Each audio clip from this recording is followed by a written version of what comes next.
নমস্কার বন্ধুরা, welcome to Talking Football today. আর আজকের এই ভিডিওতে আমরা আলোচনা করব এসসি ইস্ট বেঙ্গলের সম্পর্কে। তো ভিডিওটা ভালো লাগলে লাইক এবং শেয়ার অবশ্যই করে দিও, এবং তোমরা যারা এখনো এই চ্যানেলটাকে সাবস্ক্রাইব করোনি, কিসের ওয়েট করছো, অবশ্যই সাবস্ক্রাইব করে নিও এরকম ডেইলি ইন্ডিয়ান ফুটবল আপডেট পাওয়ার জন্য। তো চলো বন্ধুরা, আজকের এই ভিডিওটা আর দেরি না করে শুরু করা যাক। Today's video is sponsored by OneFootball. OneFootball is the best app to get all the latest news and live updates. It features live scores, statistics, and news from 200 leagues in 12 different languages. This is the only football app that I have installed in my phone because you have every news covered across the globe. It is really the best football app that I have used because it's easy to use and has a very smooth interface. You can have all the updates related to Indian football as well as world football in just one tap. Packed with all the latest football news, videos, fixtures, scores, stats, and calendars for your favorite teams and competitions this season. So if you also want to try it out yourself, make sure you use the link provided in the description below and download it for free. One Football অ্যাপটির ডাউনলোডের link আমি নিচে ডেসক্রিপশনে দিয়ে রাখবো। তোমরা যারা সবসময় ফুটবল নিয়ে, স্পেশালি ইন্টারন্যাশনাল ফুটবল নিয়ে আপডেটেড থাকতে ভালোবাসো, তোমাদের এই অ্যাপটা কিন্তু বেশ পছন্দ হতে পারে।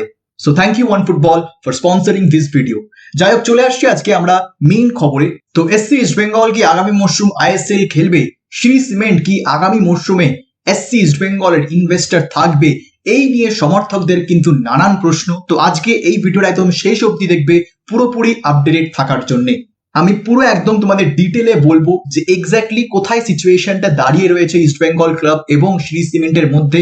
এবং মেইন টপিকে আসার আগে তোমাদের এইটুকুন বলতে পারি যে সিচুয়েশনটা কিন্তু মোটেই ভালো নয়। আমি খুব একটা বেশি পাস্টে যাব না, খালি তোমাদের বলবো যে এটুকুন তোমরা সবাই জানো যে বহু দিন ধরে, বহু মাস ধরে কিন্তু শ্রী সিমেন্ট এবং ক্লাব অফিসিয়ালসদের মধ্যে একটা ইমেল অথবা চিঠির মাধ্যমে কথোপকথন হচ্ছিল। কোনো পক্ষই কিন্তু সামনাসামনি বৈঠক করেনি। কয়েকবার ওভার ফোন কিন্তু ইস্ট বেঙ্গল অফিসিয়ালসরা এসসি ইস্ট বেঙ্গলের সিইওর সাথে কথা বলেছেন, বাট ডাইরেক্টলি শ্রী সিমেন্টের কর্ণধার হরিমোহন বাঙ্গুর কিন্তু একবারও ক্লাব অফিসিয়ালসদের সাথে সামনাসামনি বা থ্রু ভিডিও কনফারেন্সিং বা ওভার ফোন কোনো রকমের বৈঠক করেননি। এবং তার স্পষ্ট বক্তব্য ছিল যে যতক্ষণ না আমি ক্লিয়ার এজেন্ডা পাচ্ছি যে কি কি বিষয় পার্টিকুলারলি ইস্ট বেঙ্গল ক্লাব অফিসিয়ালসদের প্রবলেম রয়েছে, কি বিষয় নিয়ে তোমরা আলোচনা করতে চাও, সেগুলো যতক্ষণ না ক্লাব অফিসিয়ালসরা স্পষ্ট করে জানিয়ে দিচ্ছেন শ্রী সিমেন্টকে, ততদিন হরিমোহন বাঙ্গুর কিন্তু কোনো রকমের বৈঠক করবেন না। তার বক্তব্য এটাই ছিল যে এর আগে কোনোদিনও শ্রী সিমেন্ট কিন্তু স্পোর্টসে ইনভেস্ট করেনি, আর হয়তো করতেও না যদি না মমতা বন্দ্যোপাধ্যায় এসে শ্রী সিমেন্টকে ইনভাইট করতেন। এবং যদি ক্লাব অফিসিয়ালসরা মনে করছেন যে শ্রী সিমেন্টকে তারা ইনভেস্টর হিসেবে রাখবেন না, তাহলে তিনি থাকবেন না। তিনি অনেক জায়গা থেকে রিকোয়েস্ট করা হচ্ছিল যে যদি মমতা বন্দ্যোপাধ্যায় এসে ইন্টারভিন করেন বা যদি তিনি মধ্যস্থতা করতে পারেন। তবে হরিমোহন বাঙ্গুরের স্পষ্ট বক্তব্য এটাই যে মুখ্যমন্ত্রী মমতা বন্দ্যোপাধ্যায় যদি ইন্টারভিনও করেন, তিনি চান না। তিনি কিন্তু বলে দিয়েছেন যে আমি মুখ্যমন্ত্রী মমতা বন্দ্যোপাধ্যায়কে আমাদের মধ্যে আর আনবো না। এবার যদি ক্লাব অফিসিয়ালসরা রাখতে না চায় শ্রী সিমেন্টকে, শ্রী সিমেন্টের কোনো ইন্টারেস্টই নেই। যদি শ্রী সিমেন্ট ইনভেস্ট করে, they will invest on their own terms, not on the terms of the club বা ক্লাব অফিসিয়ালস। যদি ক্লাব অফিসিয়ালসদের সেটা পোষায়, then well and good, Shree Cement will stay. আর যদি ক্লাব অফিসিয়ালসরা হরিমোহন বাঙ্গুরের এই শর্তগুলো মানতে না পারেন বা শ্রী সিমেন্টকে তারা না চায়, তাহলে শ্রী সিমেন্ট বেরিয়ে যাবে। তারা স্পষ্ট বক্তব্য, তারা ইনভেস্ট করবে না। এবং তারা এটাও বলে দিয়েছেন যে প্লেয়ারদের যে স্যালারি রয়েছে, যে পেমেন্ট করা বাকি রয়েছে, সেই পেমেন্ট পর্যন্ত কিন্তু শ্রী সিমেন্ট আর করবে না। অর্থাৎ শ্রী সিমেন্ট যদি বেরিয়ে চলে যায়, তাহলে একটা হিউজ অ্যামাউন্ট অফ মানি কিন্তু অ্যাজ এ লাইবিলিটি পড়ে থাকবে ইস্ট বেঙ্গল ক্লাবের ঘাড়ে। সেটা তো আলাদা বিষয়, আমি সেই বিষয়ে এখন যাচ্ছি না। কিন্তু ব্যাপারটা হচ্ছে এরকম সিচুয়েশন এসে দাঁড়ালো কেন হঠাৎ করে এই বিচ্ছেদের আশঙ্কা তৈরি হচ্ছে? কেন মনে হচ্ছে যে শ্রী সিমেন্ট ইস্ট বেঙ্গল ছেড়ে দিয়ে চলে যেতে পারে? এবং সেটা স্পষ্ট উত্তর হচ্ছে শ্রী সিমেন্ট কিন্তু ধীরে ধীরে এবার রিয়েলাইজ করছে যে দিস ইজ টু লেট নাও। হরিমোহন বাঙ্গুর নিজেই বলছেন যে আমরা ওয়েট করতে পারি, আমরা অনন্তকাল ওয়েট করতে পারি, কিন্তু যে ফুটবল সিজন বা বাকি যেসব অ্যাডমিনিস্ট্রেটিভ ডেডলাইন্স রয়েছে বা প্লেয়ার ডেডলাইন্স রয়েছে, ট্রান্সফার উইন্ডো ডেডলাইন রয়েছে, এগুলো তো আর শ্রী সিমেন্টের বা ইস্ট বেঙ্গলের ফাইনাল এগ্রিমেন্টের সাইনিং এর ওপর ডিপেন্ডেন্ট নয়। ওগুলো তো নিজেদের মতন করে চলবে। এবং শ্রী সিমেন্ট তাই বুঝে গেছে যে যত এটা ডিলেড হচ্ছে, তাদের পক্ষে কিন্তু এই ক্লাবে থাকা আরো কঠিন হয়ে উঠছে এবং সেই কারণেই শ্রী সিমেন্ট কর্ণধার হরিমোহন বাঙ্গুরের বক্তব্য হচ্ছে আগামী 2-3 দিনের মধ্যেই তিনি কিন্তু তার ফাইনাল ডিসিশন দিতে চলেছেন। কি হবে সেই বিষয়ে কিন্তু মুখ খুলবেন হরিমোহন বাঙ্গুর। অলরেডি তিনি অল্প অল্প করে হিন্টস কিন্তু দিয়ে দিচ্ছেন। তিনি পরিষ্কার বলছেন ইন্টারভিউজে যে if I am not given the complete control of the club I will not invest a single Penney. এবং এই যে ক্লাব অফিসিয়ালসরা বলছেন ওপেনলি যে ক্লাবটা আমাদের নয়, ক্লাবটা সদস্যদের, তাহলে ক্লাবটা কি শুধু সদস্যদেরই? সমর্থকদের ক্লাব কি এটা নয়? কোটি কোটি সমর্থক যেটা চাইছেন সেই চাহিদার কি কোনো ভ্যালু নেই? শুধু কি তাহলে 1% সদস্যদের জন্য বাকি 99% সমর্থকরা বঞ্চিত হবেন আইএসএল থেকে? এটা কি আদৌ জাস্টিফাইড একটা এক্সপ্লেনেশন? বিকজ দেখো, সমর্থকরা কিন্তু নিরাশ, সমর্থকরা অসহায় পড়েছেন, সমর্থকরা জানেন না যে ক্লাবের ভবিষ্যৎটা কি। একটা ইনভেস্টর যখন ক্লাবে আসেন সেই ক্লাবের দায়িত্ব কিন্তু বা সেই ক্লাবের ফুল কন্ট্রোল কিন্তু থাকে ইনভেস্টরের হাতে। বিদেশের যত তোমরা বড় বড় নাম করা দলগুলো দেখে নাও, তারা কিন্তু আমাদের মতন ইন্ডিয়ান ফুটবল ক্লাবদের স্ট্রাকচার অনুযায়ী চলে না, তাদের আলাদা একটা স্ট্রাকচার রয়েছে। এবং যতদিন আমরা এই আমাদের ইন্ডিয়ান ফুটবলের ক্লাব চলার স্ট্রাকচার ধরে রাখবো ততদিন কিন্তু আমাদের পক্ষে এগোনো সম্ভব নয়। সব জায়গায় পরিবর্তন এসছে, একটা কমপ্লিট ডিফারেন্ট লিগ শুরু হয়েছে, যেই লিগের মানে পুরো কন্ট্রোল কিন্তু এআইএফএফ এর হাতেও নেই, কিন্তু সেটা করা হয়েছে এই কারণেই বিকজ আইএসএল না থাকলে ইন্ডিয়ান ফুটবলের উন্নতি হবে না। এটা এআইএফএফ এ যারা বসে আছেন তারাও জানে। তো সেই ক্ষেত্রে যেখানে the whole Indian football community is going through a change, a drastic change, a big change, সেখানে আমাদের ভারতের প্রত্যেকটা ক্লাব, প্রত্যেকটা লেগাসি ক্লাবকেও কিন্তু উন্নত হতে হবে, প্রত্যেকটা লেগাসি ক্লাবকেও কিন্তু কোথাও না কোথাও একটা না একটা জায়গায় কম্প্রোমাইজ করতে হবে। সেখানে দাঁড়িয়ে শুধুমাত্র সদস্যদের এক্সকিউজ দিয়ে কিন্তু কোটি কোটি সমর্থকদের বঞ্চিত করাটা কিন্তু উচিত নয়। কোটি কোটি সমর্থকরা কি চাইছেন সেটা কি ক্লাব অফিসিয়ালসরা জানে? হ্যাঁ, এবার ক্লাব অফিসিয়ালসদের নিজস্ব বক্তব্য থাকতেই পারে, কিন্তু ব্যাপারটা হচ্ছে যদি কোথাও শ্রী সিমেন্টের ভুল হয়ে থাকে তাহলে সেটা প্রকাশ্যে কেন আনা হচ্ছে না? কেন সমর্থকদের দেখানো হচ্ছে না যে দুটো এগ্রিমেন্টের মধ্যে কোথায় লুকিয়ে রয়েছে পার্থক্যটা? একদিকে শ্রী সিমেন্ট বলছে যে মুখ্যমন্ত্রী মমতা বন্দ্যোপাধ্যায়ের সামনে যেই টার্মশিট সাইন হয়েছিল সেটাই কিন্তু ফাইনাল এগ্রিমেন্ট হিসেবে পরিবেশন করা হয়েছে। অর্থাৎ যদি শ্রী সিমেন্টকে as a investor East Bengal club চায় তাহলে ফাইনাল এগ্রিমেন্টে সাইন করতেই হবে। বিকজ শ্রী সিমেন্টের বক্তব্য হচ্ছে দুটো এগ্রিমেন্টে কোনো ডিফারেন্স নেই। তাহলে যদি ফার্স্ট এগ্রিমেন্ট সাইন করে থাকে ক্লাব, তাহলে তাদের সেম ক্লজ এবং সেম টার্মস দিয়ে দ্বিতীয় এগ্রিমেন্টটাও সাইন করতে হবে। কোনো রকমের ক্লজ বা কোনো রকমের টার্মস নিয়ে তারা রিনেগোশিয়েট করবে না।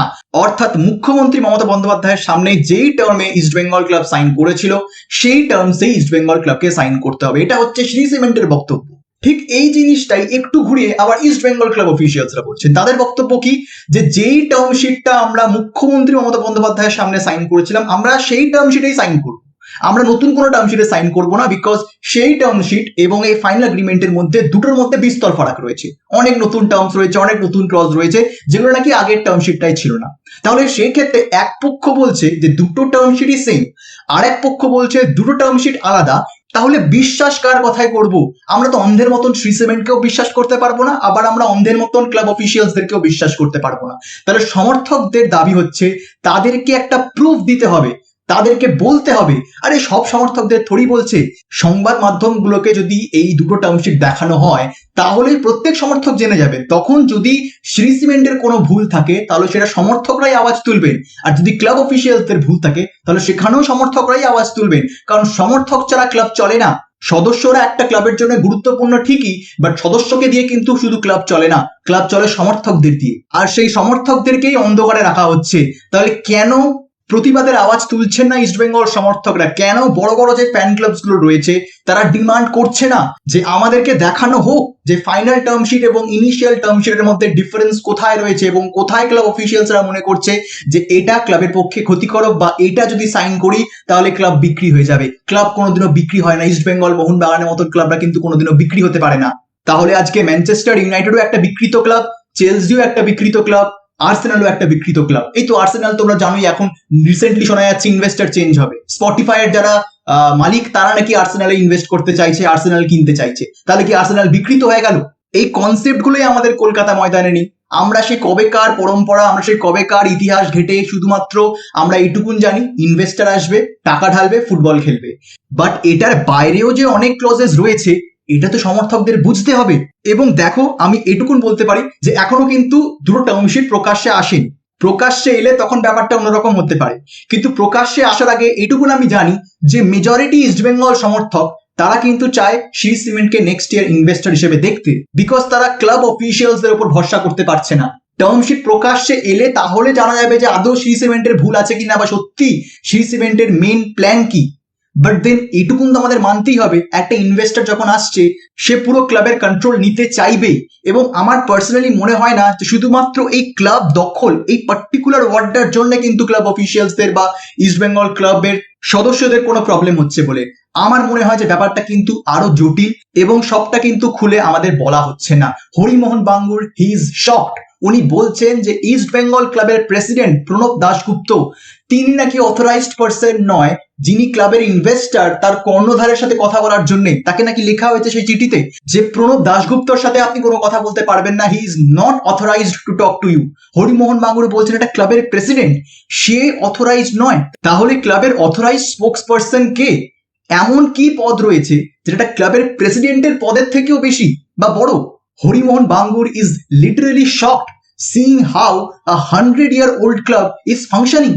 আজকালকার সময় ইনভেস্টর পাওয়া যেরকম ডিফিকাল্ট হয়েছে, স্পেশালি ইন্ডিয়ান ফুটবল মার্কেটে, যেখানে কোটি কোটি টাকা ইনভেস্টররা ঢালছে এবং সেখানে তাদের রিটার্নে তারা কিচ্ছু পাচ্ছে না, সেখানে কোনো এরকম ইনভেস্টর নেই যারা যেচে পুরো লস করতে আসবে। তারা নিজেদের স্বার্থ দেখবেই। কেউ ফ্রিতে উইদাউট এনি সিকিউরিটি টাকা ঢালতে আসবে না, এবং এখানে সিকিউরিটি হচ্ছে ফাইনাল এগ্রিমেন্ট। তাই জন্য হরিমোহন বাঙ্গুর বলে দিয়েছেন যতক্ষণ না ক্লাবের কন্ট্রোল আমি পাচ্ছি, যতক্ষণ না বলা হচ্ছে Shree cement is going to take over East Bengal club, ততক্ষণ আমরা এক পয়সাও ইনভেস্ট করব না। তো আমার সত্যি এখানে আর নতুন করে কিছু বলার নেই। সত্যি বলতে খুবই ডিসঅ্যাপয়েন্টিং যে আমাদেরকে আজকে এসেও এই কথাগুলো শুনতে হচ্ছে বা এই জিনিসগুলো ফেস করতে হচ্ছে। ইস্ট বেঙ্গলের ভবিষ্যৎ কি সেটা আগামী কয়েকদিনের মধ্যেই আমরা জেনে যাব। শ্রী সিমেন্ট থাকবে কি থাকবে না আগামী কয়েকদিনের মধ্যেই প্রকাশ্যে সেটা বলে দেওয়া হবে। মেইন ইন্ডিয়ান প্লেয়ার্স যারা আগের বছর ইস্ট বেঙ্গলে ছিল প্রত্যেকে বেরিয়ে গেছেন, কেউ নেই। 31 তারিখের পর তারা এক এক করে নতুন ক্লাবে সাইন করে দেবেন, এবং মাঝখান থেকে ইস্ট বেঙ্গলের পুরো ব্যাপারটাই কিন্তু আবারও ঝুলে থাকবে ঠিক লাস্ট সিজনের মতো।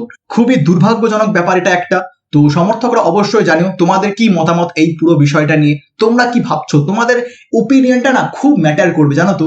কমেন্ট সেকশনে অবশ্যই জানিও যে তোমাদের কি বক্তব্য এই পুরো বিষয়টা নিয়ে। বিকজ দেখো, সত্যি বলতে আমি অন্তত মনে করি যে ক্লাব সদস্যদের নিয়ে নয়, সমর্থকদের নিয়ে চলে। তো সেই ক্ষেত্রে সমর্থকদের বক্তব্য অত্যন্ত জানা দরকার। কমেন্ট সেকশনে অবশ্যই তোমাদের মতামত জানিও। আপাতত আজকের এই ভিডিওটা আমি এখানেই শেষ করব। যদি ভিডিওটা ভালো লেগে থাকে তাহলে লাইক এবং শেয়ার অবশ্যই করে দিও, এবং তোমরা যারা এখনো এই চ্যানেলটাকে সাবস্ক্রাইব করোনি কিসের ওয়েট করছো, অবশ্যই সাবস্ক্রাইব করে নিও এরকম ডেইলি ইন্ডিয়ান ফুটবল আপডেট পাওয়ার জন্য। দেখা হবে তোমাদের সাথে পরের ভিডিওতে। আর এই ভিডিওটা দেখার জন্য তোমাদের সবাইকে জানাবো ধন্যবাদ।